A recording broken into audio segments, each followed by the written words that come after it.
I have a confession to make. I have been carrying on a long-time affair, and my wife approves.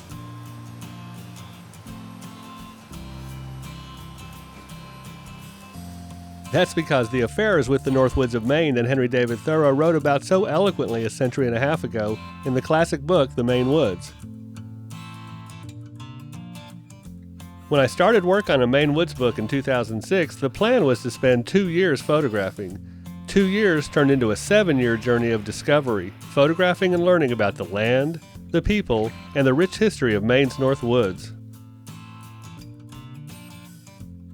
The resulting book, Thoreau, The Maine Woods, A Photographic Journey Through an American Wilderness, published by Levenger Press, is better for that unexpected journey.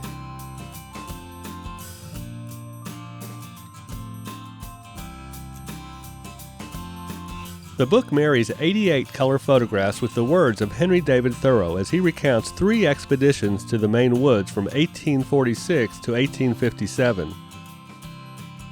The 3 chapters or essays from the Maine Woods, originally published in 1864, are included unabridged.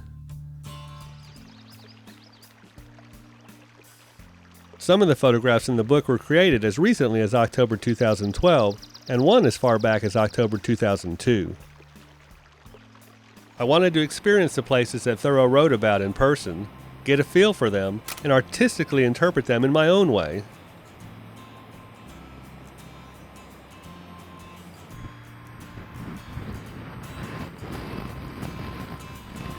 I photographed in all seasons, cutting a wide geographic swath from Bangor in the south to Fort Kent in the north, and many points in between, with emphasis on areas that Thoreau either explored or wrote about in the Maine Woods. Thousands of photographs were taken in the process. The 88 photographs that made the final cut and appear on the pages of the book were very carefully selected and placed to enhance the reading experience.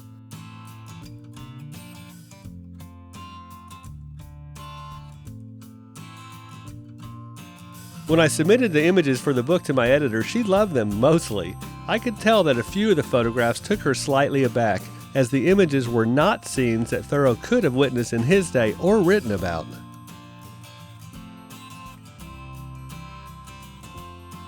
Instead, they were from places he visited and wrote about, but with a modern-day twist, and that was the point. Maine's North Woods have not existed in a vacuum since Thoreau's day, and I wanted some of the photographs to reflect that.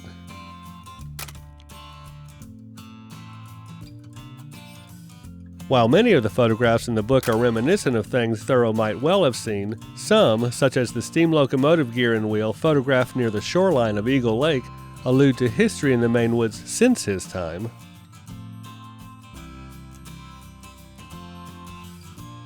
Other photographs, such as the floatplane on Abagesus Lake, depict a very modern landscape, but also show a scene from the same geographic location visited and described by Thoreau in the book.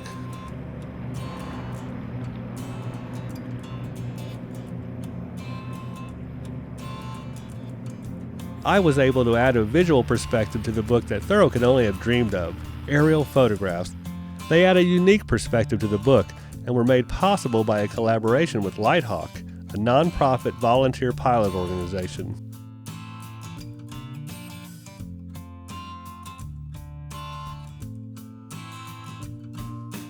Having previously illustrated editions of Thoreau's Walden and Cape Cod, I found the Maine Woods by far the most challenging of his books to illustrate. Not only did he explore a wide geographic area on the 3 trips, but many of the places he visited and described in the book were remote and are still challenging to locate and access even today. The Maine Woods is often described as one of Thoreau's excursion books. One definition of excursion is a usually short journey made for pleasure, an outing. But the experiences described in the Maine Woods are much more than that. Exploration is a much more fitting term, defined as the action of traveling in or through an unfamiliar area in order to learn about it.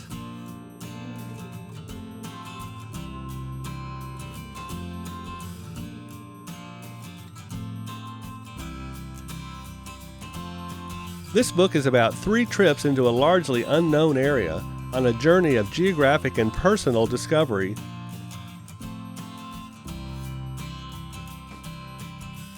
It's been said that Thoreau wasn't much of an outdoorsman, but you cannot read the Maine Woods without realizing that these were serious outdoor adventures. They were not comfortable outings, and conditions at times were downright miserable. Swampy.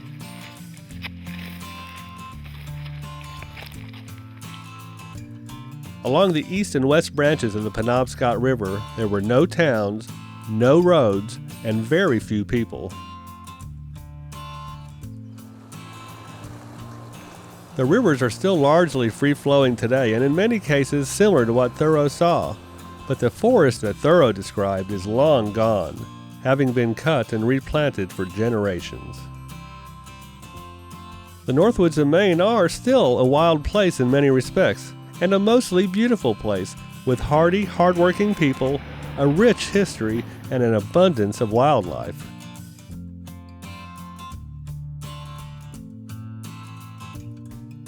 The Maine Woods is Thoreau's most adventurous book, revealing the explorer and adventurer in him, and someone not afraid to step out of his comfort zone. In the end, his Maine Woods experiences affected him greatly.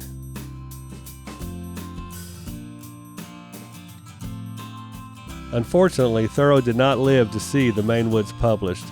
He was working on the final details for his Maine Woods book in the closing months of his life, and his last intelligible words before passing away in 1862 were moose and Indians.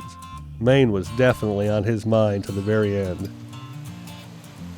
Thoreau biographer Robert D. Richardson credits the Chesuncook chapter, in which Thoreau calls for the creation of national preserves, to be one of the founding statements of the conservation movement, and not only our earliest, but also our sanest, most balanced call for the preservation of the wilderness.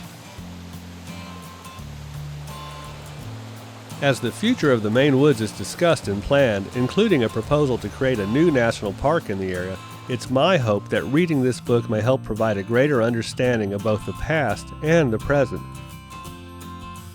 It's worth knowing about the Maine Woods that were and the Maine Woods that are, and it's my hope that this book gives you rewarding glimpses into both.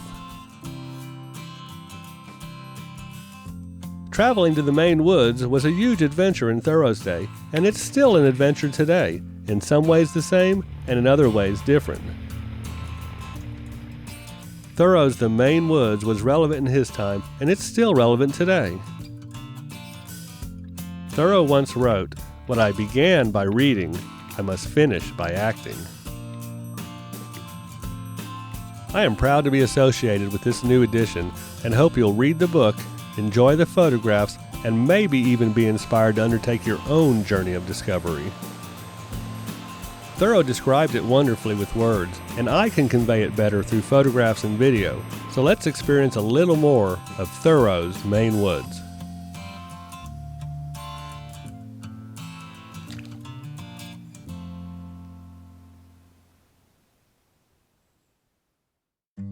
I'm standing right now in Thoreau Park, which is in Greenville on the south side of Moosehead Lake.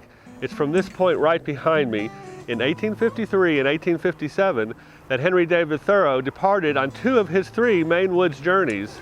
In 1853, he left here in a steamship, traveling the entire 35 miles up to the Northeast Carry. In his 1857 trip, he departed here with his party, which included Penobscot guide Joe Polis, on a birch bark canoe, and they paddled the entire length of Moosehead Lake, stopping on the way to overnight at Mount Kineo. They spent the night at Mount Kineo and ended up climbing to the top of the mountain to see the incredible view all around. Mount Kineo dominates this part of Moosehead Lake.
We've had a wicked winter storm overnight. Howling winds, lots of snow, huge drifts.